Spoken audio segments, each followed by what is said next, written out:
నెల్లూరు వార్షిక బడ్జెట్ అంచనాలకు 2025-26 సవరించిన బడ్జెట్ అంచనాలను సభ్యులు ఏకగ్రీవంగా సమ్మతి తెలపడంతో ఆమోదించినట్లు జిల్లా పరిషత్ చైర్పర్సన్ ఆనం అరుణమ్మ తెలిపారు.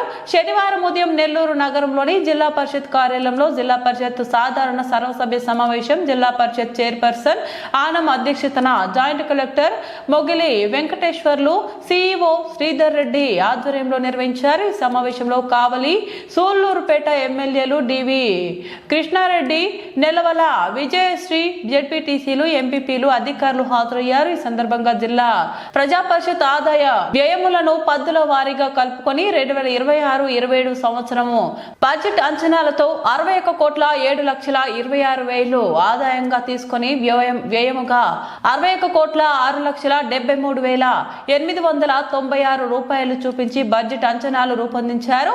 51,104 మిగులు బడ్జెట్ అంచనాలను తయారు చేశారు. వీటికి సభ్యులు ఆమోదం తెలిపారు. అలాగే 2025-26 సంవత్సరంలో సవరించిన అంచనాలలో 76,45,62,703 ఆదాయంగా 71,98,30,376 వ్యయముగా చూపించారు. వీటికి సభ్యులు ఆమోదం తెలిపినట్లుగా జెడ్పీ చైర్పర్సన్ ఆనం అరుణమ్మ తెలిపారు.